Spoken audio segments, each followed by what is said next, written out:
Looking for an exhilarating adventure in Muskoka? Look no further than Muskoka Jet Ski Rentals. Family owned and operated for over 20 years, they offer a variety of jet ski options to suit your preferences.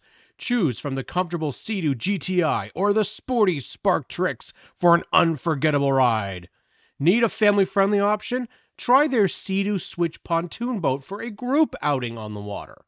Based in Huntsville, Ontario, Muskoka Jet Ski Rentals serves all of Muskoka, including Gravenhurst, Bracebridge, Berks Falls, Kearney, and more.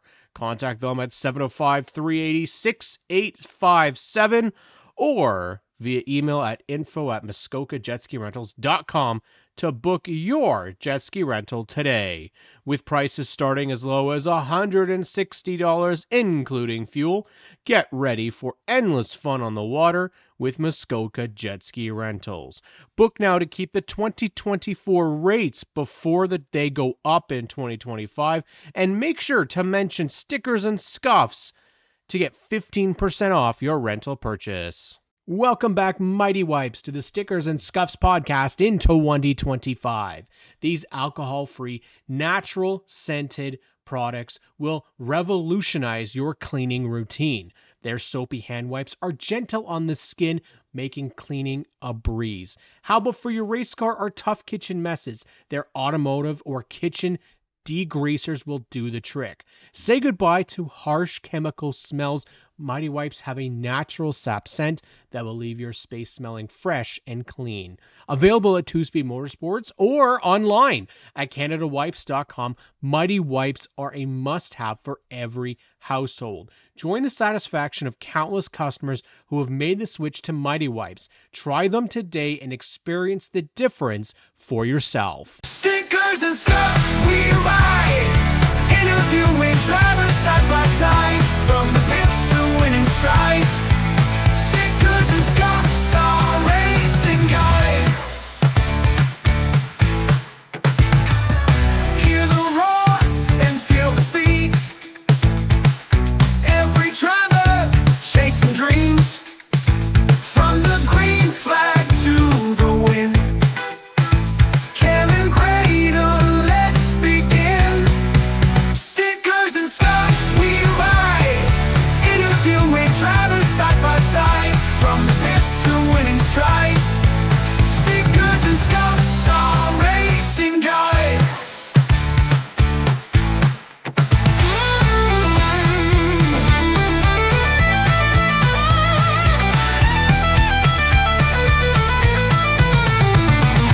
Engines roaring, crowds alive, Ontario pride by the mile.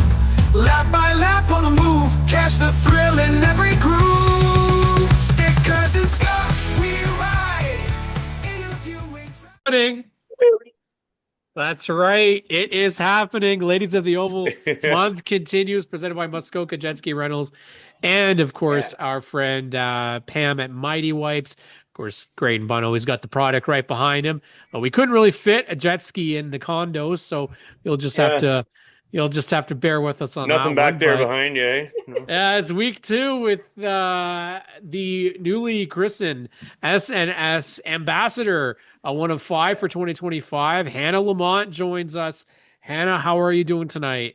I'm doing pretty good, honestly. That's great. It's awesome. We're excited to have you on the show. It is a long time coming. For sure. You had reached out, I want to say like a year ago, and we had a wait list then, and then you reached out again, and we were going to put you on, and then you were on with another podcast, and I thought it was going to be too soon for that, but I was like, but wait, who embodies Ladies of the Oval Month better than Hana Lamont? There we go. Thank you. There we go. So let's first talk. Problem solved. Hannah. When did you get this racing bug? Because obviously, racing is if it's not in your family, I don't know what is. I was going to say, to be fair, you probably didn't have much of a chance, did you? Probably didn't have much of a chance. So how'd you get started with it? Well, see, it originated in my family. I've been around the racetrack since I was before I was even born, honestly. My dad used to race a 440 Outlaw out at Wonderland Speedway, which is an old track that unfortunately closed down a long time ago. And I grew up just watching him go to different tracks. I don't exactly know how many tracks he's been to, but he's been all over Ontario so far. And one of the main tracks he's gone to is Gran Ben. I sent a photo to Graydon about it, actually. It was like my dad's pride and joy, and my pops, he built that car from scratch and wanted my dad to drive it. Wow. And not only did my pops build that car, he built a lot of different race cars in general. And then as it all started was I think it was, so if I remember the story correctly, my uncle, he also races as well. He wanted me to get into racing so bad that he nagged my dad, and I wanted to get into it too because I was jealous of just sitting there at the sidelines watching it all through my life. And eventually the day came. We were out at Gran Ben Speedway, and my dad said, "You know what? Screw it. Go in the car." And I said, "Really?" He's like, "Yeah, put on my old race suit." And I went out for practice at Gran Ben. I wasn't very fast, but I was pretty good. Not up to anybody's skill level, but definitely could tell I was rookie. You got to start somewhere, though, right? And yeah. it's just, if you can remember that first time, like, did it feel like, even though you weren't lighting the world on fire on the stopwatch, that it felt really right being in the car? Honestly, it did. Like, the moment I got in the car, my face, there's pictures on my mom's Facebook, if she ever shares the memory, of me going like, not knowing what I'm gonna do, but I'm gonna try it. Right, exactly. You don't know what's really going to happen, but somehow, like, it's like a destiny thing where it's just like, as you said, your family, it runs through your veins. And we will show that picture that you're speaking of too in the fast facts this week for sure. But it's something that obviously runs through your veins, and once you get out there and experience it, when you got that first bite, like that first taste of it, did you know that you had to just do more than just feel that the first time, like you needed more, like to do this more often?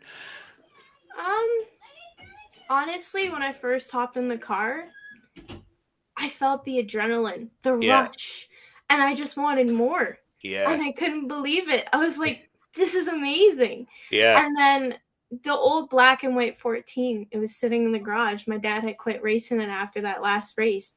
And my mom straight up said to my dad, "Let your daughter race. See what she can do behind the wheel of a car." And I was like, yes! Yeah. Nice. And So we- where was the first start, Hannah? Was it at Delaware, or was it at Gran Bend, or was it full throttle? You raced all over. I originally tried at Gran Ben. It was Okay. just out for practice, nothing too big. But the real learning curve began at Delaware. Noel, he is a part of Auto Fusion Towing. He asked my mom and dad, "Hey, bring the 14 out. Let Hannah race it during practice. I'll pay for it and everything." And he let me come out, and I had to learn how to drive a stick shift on the fly. That was not Yeah. easy. No. Believe it or not, I actually melted the shifter cables together. But it was definitely a learning curve, but I just loved it after that. And then after that practice, my parents took me out for the Delaware race. Wasn't too good. They didn't have an A main back then, but they knew after watching me, because I didn't exactly have the turns down. I was driving through the turns instead of like actually, driving in. And so they realized that they had to take me to Gran Ben, and that's where I started learning. Nice. We've heard this, like Graydon. I don't know how many racers we've talked to, and that's the same. It's almost as if Gran Bend is the track to learn. It The is. classroom. It's because the turns, it's such a small track that you learn, like, you're on the go. You aren't on the gas. You're like on the gas for a few minutes, and then you're letting off and stepping on the brakes, and then you're going. And it's like an oval triangle. So like Yeah. it's oval on the one side for the pits, but the moment you get to the flag stand part, it's a triangle. And you have to try and avoid that triangle bit just to make your car sail through the turn in, I think, turns 3 and 4. But it's a pretty good track to learn. When And you raced, Hannah, did you have other people there at the same, like on the track with you? yeah, I did. Okay. I think I had Kara Martin, Haley Excellent. McNichol, Okay. my uncle, which is David Rockwood, Okay. and Zach McNichol. I think no, I don't Ryan know. McNichol, No, maybe? sorry, Zach Hatch. Zach Sorry, Hatch. I got it That's a wrong. pretty good group. Yeah. Wow. And I was just taking it easy. Yeah. But then when Yeah. I really got into racing, I had Kara Martin, Carter McNichol, Sierra Graves, Dan Story, Craig Cole. Wow. Who else? I'm forgetting his name. He drives the 92. Kyle Newmeister. There you go. Pretty good crew of people to Yeah. learn from. Wow. Because well, you said it is one of the most narrow. I think it is the narrowest track. But For sure. I swear I saw you race at Full Throttle. So where do you go from Gran Bend to Delaware to Full Throttle? So we decided to take a break from Delaware. My uncle had heard about Full Throttle's Invitational, and my uncle had strongly convinced my dad, screw it, let's go out racing. So we made I think it's 4-hour trip all the way to Full Throttle, and we decided we were going to participate. I went out for practice, and I really enjoyed the bends at that track. Yeah. I think it's 3 and 4 that really gives you a run for your money. If you don't Yes, take it that is. turn right, you're going straight to the wall. Yep. Yeah. But Well, I would imagine, and so it's. I would almost think like it's almost like Delaware on steroids because it's extremely fast, just like Delaware, but you've got so much less space to navigate. So I would imagine like you're in constant traffic there.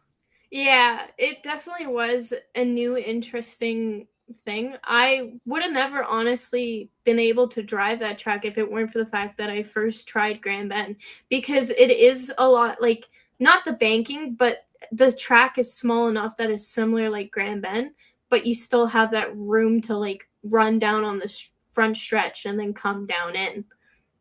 Okay, I love to hear this because I think it's like a geography thing because like Gran Bend is kind of like the Varney to like your part of the world, right? Like, I mean, Varney's a bit of a hike for me too, but I feel like what you're describing and what I feel like I've in the time that I've run at Varney, it's just those tight little tracks really help you learn the feel of the car, feeling where your car is, like knowing your corners, where you're like the physical corners of the car, and just once you get a place like Delaware with the wide open speed, it doesn't slow it down because you're going faster, but you have more time to think on the straightaways and work on your entry into the corners, or if you're inside or outside of somebody. Am I right? Exactly. You have that down pat. Mm-hmm. Delaware, you're right. You have a lot more breathing room to think, but I will say it doesn't help that how crunched up we are against each other. No, that's like it's all relative. I mean, you got like 50 cars. I mean, at any given time, depending on the heat, like you could be 20 cars or whatever on the track. But I mean, it does help the close proximities of a Gran Bend and a Varney to once you apply it to a place where you have a bit of racecraft under your belt, when you get to Varney, it kind of helps you set up a corner as so you're not so behind the eight ball, I guess it is. Yeah. Yeah. And one thing I will admit about Full Throttle that I really liked compared to like any other track is when you're coming off the straightaway past the checker flag, you're going down and then up. It's so crazy, right?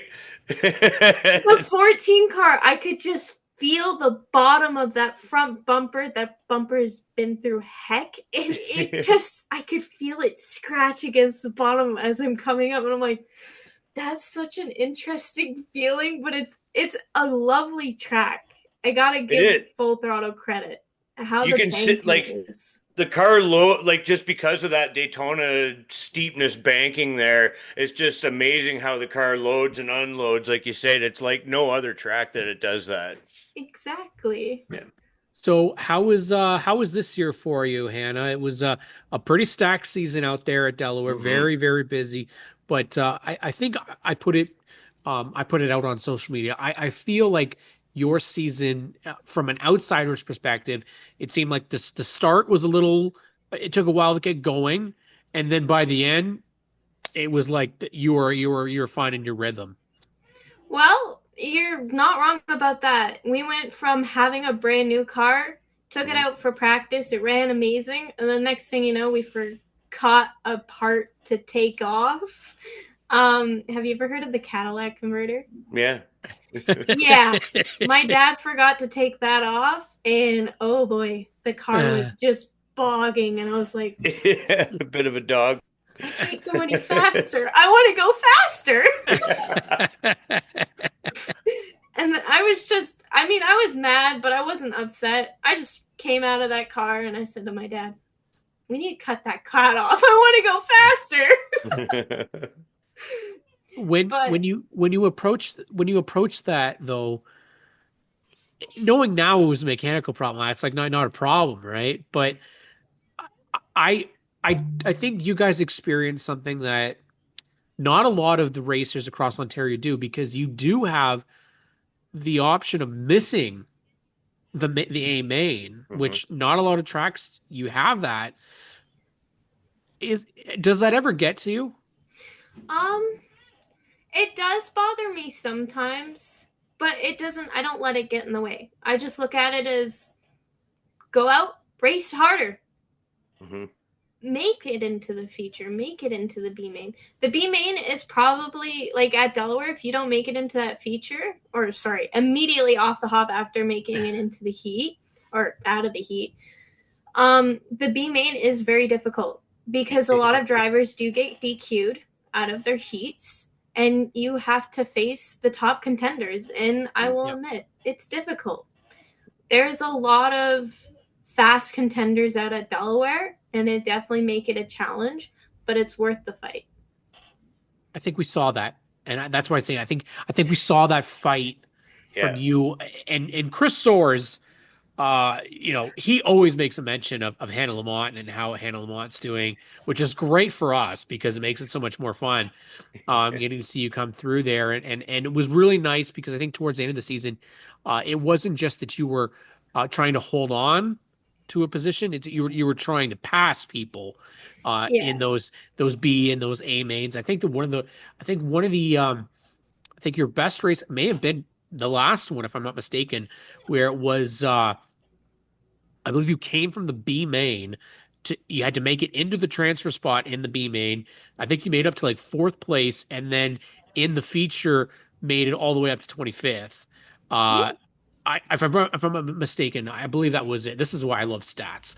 But can you tell? So for yourself, man, that going from the B main, I know people can look at it as a negative, but you also get more experience because you're racing more, right? That same night. So talk about the competitors that you have, because you've got a lot of them. But who are the people you like to race with at Delaware? In terms of people I like to race with, I like racing with Jesse Hertzel. He's the 97 car that I was sitting there pushing bumper to bumper trying to pass. Yep. That was a great battle because they kept going back to it. So it was a good one. That was one of my best buds. His mom had a comment on the side about it. She said, "Oh man, Hannah just loves to push you boys around. She sits there and she taunts you. She'll come up on you, keep pushing you, and then eventually she's gone." That's just the whole joke. Everybody out at Delaware. I also love racing with Joe Kicks. Jess Ricky Howard. Bobby. Ricky Bobby, he did a phenomenal job painting my car. Yes. Really good. Yeah, it looks Really good. I mean, I love it because it's your brand colors. And that's one of the things that Graydon and I love. I mean, we've talked about simple. Doesn't have to be crazy. It just got to do the job. And for you, you kind of you went from a big change with a white and black car to an orange and black car with some reputable name behind it. And so obviously last year we talked about some of those good races, but in your like we'll do the stereotypical report card. What would you give yourself? Um, like in terms of how I did last year, Yeah, like would you give yourself an A, B, C? I'd give myself a B because there's definitely a lot of room for improvement. I'm hoping that this season that I can maybe get myself a heat win. I have yet to do that. I have never won a heat race in my entire life of racing, and I just keep setting that as my goal reminder. One day I'm going to do it and I'm going to get those checkers. And hopefully this year will be that key for me. And last year my boyfriend, my dad, they all were just watching me, seeing how I was doing, telling me, giving me key hints on what I should do and where I need to go. And because of that, it helped me improve so much more. Unfortunately, it was the end of the season, but Yeah. I got more improvement this year. You can always just keep improving. It doesn't matter how good you are at racing.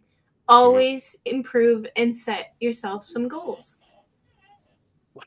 Love it's so that. true. I mean, it's the what racing is we always say, it's not just driving the car. You're building skill set, you're building a business sense, you're building all the above. I mean, it's just it's an elite thing to be a part of. Not everybody gets to do it, but you get to learn so much beyond just driving a race car. Exactly.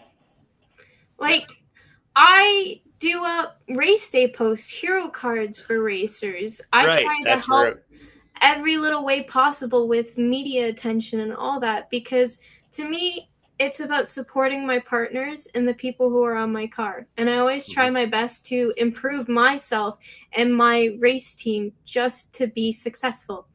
mhm. Absolutely. And I you know, I don't want to bring this up because I hope the car is okay, but I know you can see that you're okay, but you took a massive hit at the end of the year. That was probably one of the hardest wrecks I've seen at Delaware. Um, was that the hardest wreck you've been through? Um, I have to say yes on that one. It is one Yeah. of the hardest wrecks. I've never hit the wall that hard before. Um, I will have to say it was unfortunate what happened. It was a little Yeah. bit of driver's error. Somebody was in my blind spot, not a whole lot I could have controlled. I just went to go drive my line, and next thing I know, I was going sideways. That's the way it Do you goes. prepare yourself for that hit? Like, what do you do? um, well, when it happened, the moment I knew I was going to hit the wall, I took a moment of breath, realized what was going on, put my foot on the brake and on the clutch, and I just sat there. I will admit I cried a little bit, and I was just like, dang it, don't destroy the car, don't destroy the car. And when I hit that wall, I was like, I know it's wrecked. Mhm. Yeah. And I Yeah. will admit I was upset about the car being wrecked, but there's not a whole lot I can do. It's unfortunate that it was the end of the season, but Yeah. I look at it as if things happen for a reason. The Yeah. car's back together. We're Mhm. just trying to find a back bumper right now. And we fixed it. It's back in one piece. And I just hope that we can get it all ready up for race day, You which don't need a back hopefully. bumper. You don't need a back bumper. That's useless. Oh, come on. You got to have the back bumper. It's got my nice license plate where it says you got passed by a girl. There you go. Yeah. One of the things we like to do in this month is we also like to mention and to ask the racers about why they like the Ladies of the Oval program, and if you had the opportunity to chat with Randy and Sam. So, what do you think about the Ladies of the Oval? I think they're amazing. They're doing such a phenomenal job supporting us female racers because, in all reality, us females are just as good as the boys. Damn And right. we deserve that publicity. And Damn I right. also am so appreciative of the fact of the sponsorship program and how they choose each and individual lady for it. And the fact that last year I think there was 4 or 5. There was 5 last year. Yep. And I couldn't believe that. That was just amazing. The amount of support that went out to those girls, like Tori Pope racing in I think it's no, it's not mini stocks, but I can't remember what it is. I just know it's similar to the V8 class, but it's dirt racing stuff. Yes. She did a phenomenal job. Honestly, she deserved being picked for one of the sponsors. So did all the rest of the girls. I'm sorry, unfortunately, I forget their names. I know Kara Martin was another one. She did an awesome job driving her V8 last year. I heard that she might be coming back in the V8 stocks as well. I'm excited to see her watch and see how she improves. And on top of that, the Ladies of the Oval group, like, I haven't talked to them personally, like Randy and them. I've messaged them off of Messenger because I got myself a sticker and all that. But they're wonderful, amazing people. Love them. I think they do a great job, and that's why we would love to support them. And you yourself got a couple other racers in your family that are coming along as well. You got your brother and your sister that are racing junior sprints. Pat Paislin's driving junior sprints at Gran Bend, and Keegan in the 9 horsepower sprints. What's it like being the older sibling and seeing them race? Honestly, I sit there since I work at Gran Ben. I get to, as the pit steward, I get to sit there and watch them from, I think it's turns 1 and 2. And I always love cheering them on. And believe it or not, my sister, she was afraid the first time going out, and I told her, don't be afraid. Just go out there and give it your best. You may not be first, but there's no harm in just going out there and having fun. Absolutely. All this is great stuff, and you know what? We obviously could talk for hours and hours and hours on this. Hannah, we're really excited to have you representing our brand this year in a larger capacity out at Delaware Speedway. And I think based on the interview and the podcast so far, I think that call was definitely the right call. Personality, it means a lot to us, and especially when it comes to those young racers of the future that need somebody to look up to. So right in your own family too. In your own family. Yeah, you're a role model to your own family and to people exactly. Everywhere. And I think Gran Bend, one of the things that they're doing really well is that junior sprint class is booming. Absolutely booming. They're running 2 divisions this year. They're running a rookie sprint class and the normal junior sprint class. And honestly, I agreed so much with Aiden and Gord and Tabitha on implementing that. It will definitely help a lot of the rookie racers learn. Because I will admit, most of the junior sprints in, like, most of the ones that have been doing it longer, they're a lot quicker and a lot faster, and it makes it difficult for those rookies to learn. It's not as easy. Honestly, when I first started out, I wish I had the opportunity to drive a junior sprint and learn the ropes. But I wouldn't be where I am if it weren't for the fact that I just got in it and drove it. And that's the best way to do it. That's the best way to do it. Hannah, we want people to be able to follow along with your story this year. So we're going to get to your social media in just a minute so people can follow along. But we also want you to take this moment and shout out your partners and anybody that has helped you this year and continues to help you, because they're the ones that get you to the racetrack each and every week. So this is your moment to shout out those partners. Well, I'd like to thank Lifto, obviously. Stickers and scuffs, you guys. Ladies of the Oval, Toyota Material Handling. They're attached to Lifto, but they don't exactly sponsor me, but they kind of do. Joe Kicks, Runners Up's Designs, Do It Dale's Promos, RV Photography, and LSP Photography. And I also want to thank my mom and dad and my boyfriend Aiden for all the support that they've given me, and same with my uncle. Nice. Well, it was like, I don't know, Graydon, that was pretty professional of a podcast, don't you think? Oh, this is great. We've had some great kind of chats behind the scenes here to put some stuff together for the SNS Fast Facts, easy for me to say through the week. But it was very apparent, just even in the messaging, that racing runs deep in your family, and you're super passionate about it, and that's what we definitely love to see around here. And as Cam said, it's been a long time in the making, but we're so glad that we got to do this, Hannah. And I appreciate it so much. Oh, Graydon, what did you think of seeing Bobby Allison? Bobby Allison? Yeah. Yeah, that, like, it's the racing community is so neat, where you never know who, like, the circles kind of include, right? And to have somebody like that, I mean, that's got to be pretty amazing. For what an accomplishment for your papa, right? I couldn't believe it either. When my mom told me the story about how my pop's cast car, it was ran by Dave Silverthorne. My pops was never a driver. He always loved building the cast cars. And the fact that it was he was picked out of a select few cars by NASCAR's head association for Bobby Allison to drive it.